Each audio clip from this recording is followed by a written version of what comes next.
So my name is Ollie Dupuis. My pronouns are they, them, theirs.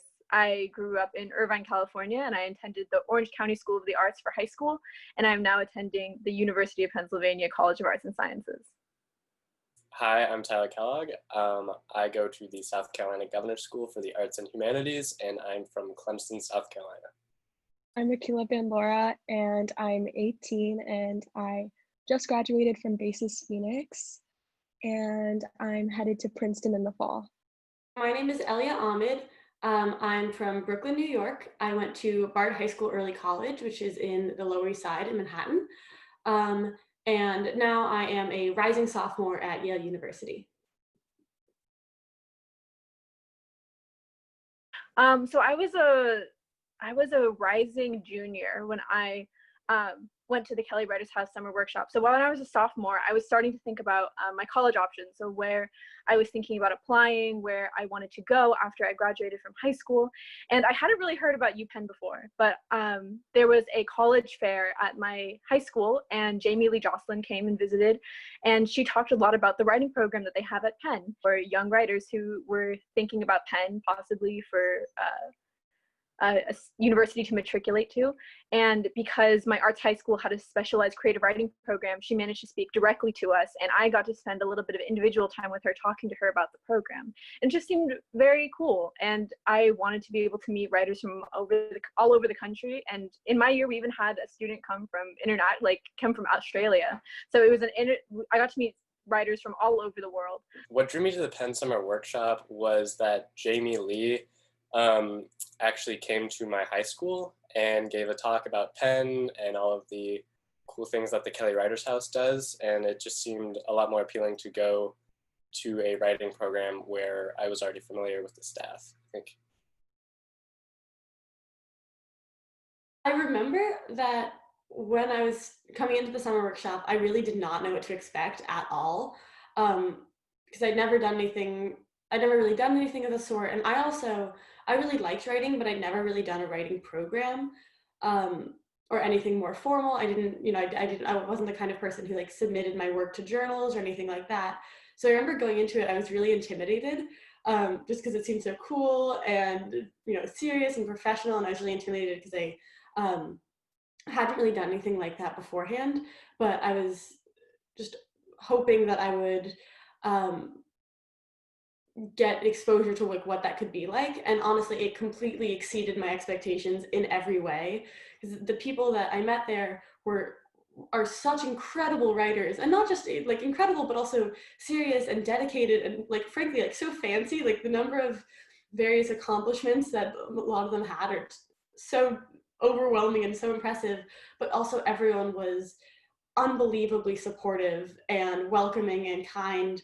I think that my expectations for going into the summer program were that I really wanted to get better at sort of expressing myself as a person, because I'm very much so an outward-looking writer. I write a lot about the things outside of me, and I'm not very good at writing about me, and it's very memoir-driven workshop. So that definitely improved the way that I think and write about myself. I remember that my first piece that I shared was very vulnerable, and it had been more vulnerable than I'd ever really shared in the past. And so I remember reading it and just there being this silence in the room. And then one of the administrators, David, he asked me to explain a little bit, and I remember kind of tearing up as I was explaining my piece. And the love that I experienced and the support that I experienced from all the other writers was super significant, super important, super touching. And just being able to see that this wasn't just a community of people who wanted to create, but a community of people who wanted to contribute to a group healing was super powerful. Yeah. But it was the last day before we all went, and we all piled into one of the participants' rooms, and we someone ordered insomnia, and we were just eating cookies and ice cream and singing, and the joy of that moment is something I'll never forget. The piece I ended up taking away from that workshop was one called Beauty in 11 Encounters. It was actually later published by a magazine that is run by one of the professors at UPenn. It's published in Cleaver Mag, and it's about my experiences growing up being socialized as a woman in Korean culture. So the beauty expectations and beauty standards that there is in Korean culture, and how I navigated them as a child and how I navigate them now. I know that Kelly is super focused on like nonfiction, but there was like a poetry seminar. So I wrote a poem that now I wouldn't think that I am not a big fan of it, but I'm not a fan of a lot of my old work. But back then I really loved that poem. I think that just the imagery and also just like being in Philly really influenced me. Like it influenced the way I wrote because of like its super vivid art scene. So I definitely have to say that poem. Yeah.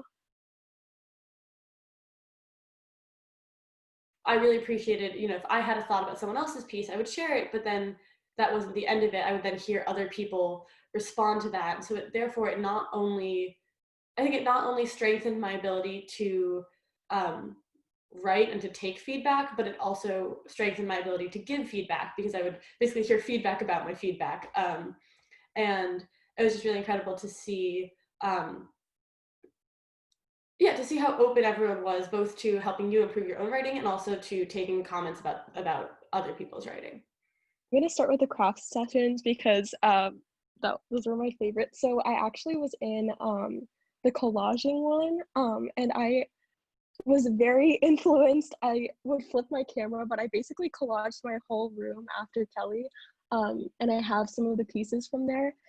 So yeah, definitely the collaging one. I think that I really underestimated how like visual art plays such a big role in how I like interpret poetry, and like how like in turn poetry like changes how I see visual art. So collaging was like my favorite way of doing it.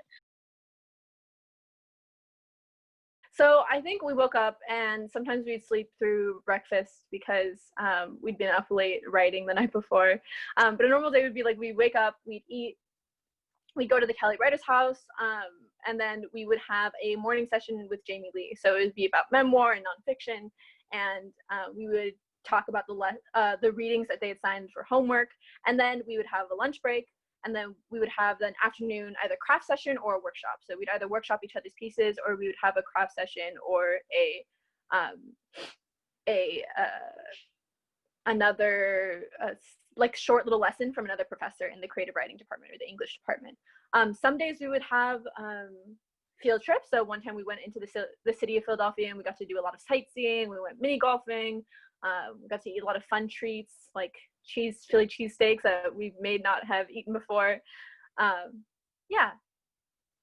To the best of my memory, I think pretty much every day I would wake up and some combination of the people in the workshop, which was usually, it was just texted. It wasn't like, just the people I was closest to, but like just someone would text in the group chat and be like, all right, who wants to go to the dining hall? And we'd all walk over together. Or if I, really wanted to treat myself, we'd like go to a coffee shop and pick up coffee that was better than dining hall coffee. And so it would just be any random assortment of us getting breakfast, and then we'd all walk over. I remember that summer we weren't actually doing our workshops at Kelly Writers' house because it was under construction, and the room that we were in was like really cold, so we'd all be there like huddled under blankets. But in general, I think it was a lot of just enjoying the other people's company and doing whatever random activities other people wanted to do, whether that was going on a run or baking something or watching a movie or just like sitting on the rooftop lounge and goofing off for a while. And then, then the nighttime would primarily be working on our pieces and our writing, but again, in a very social and communal way. The writers' workshop emphasized to me how important not only it is to be a good, technically a skillful poet, a good, technically good writer, but also how important it is to be in community with other writers. You are going to learn the most, not from class, but from the students that you're learning with. And I think it is so important to be a good community member, more important than it is to be a good writer.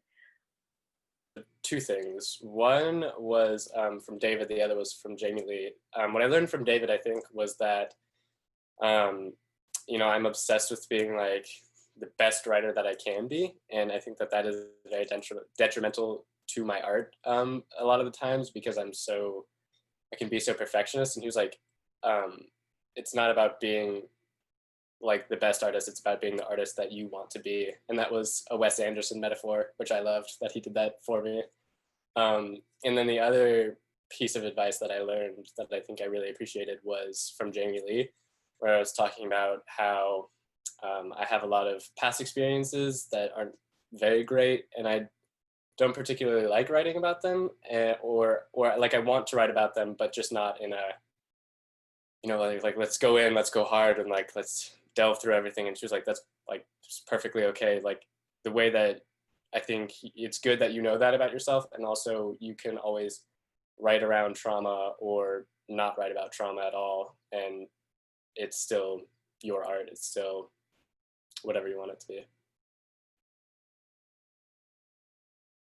I remember very distinctly when I got back from the summer workshop, I just felt so much more confident, I guess, and outgoing than I feel like I had in the past.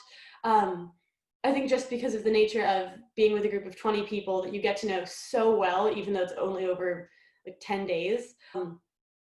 I think, yeah, the whole experience just made me feel like much more confident and outgoing. And then also, I'm, as I mentioned earlier, I'm still really close with a lot of the people from Kelly Writer's House. Actually, one of them, we now go to college, like he lives in Alabama, but we now go to college together, and he's like one of my closest friends in college. I don't think I ever would have applied to Penn if I had never gone to the Kelly Writers Workshop. It really opened my eyes up to an Ivy League education, something that I had never really thought was possible before. Especially, you know, at the very end, we had a financial session, and that showed me how the education could be affordable as well, and how, you know, you could get scholarships and things like that. So I began planning after I attended the Writers' House to possibly apply and go to Penn. And it was my absolute dream when I was accepted and I got to actually go. This one I would say is eclectic because everyone was so different. And I think the next one I would say, the next adjective I would say would be personal. Last one that I would say is exploratory, just because there were so many, especially with the craft sessions and experimental writing and a lot of things that I think pushed and challenged the way that I thought about traditional narratives. Warm, exciting, and close. But one of the last activities we did was screen printing. And there was actually a bit of an emotional episode where I ended up having to, you know, take two other members of the group, and we had to have this sort of very deep emotional conversation at the very end. So I missed this lesson, but what the students ended up printing for the entire group was "Be Vigilant, Comrades." And I feel like that motto sort of encapsulates my experience. You know, we all see each other as comrades, we all see each other as friends, and we need to be vigilant. So be vigilant, comrades.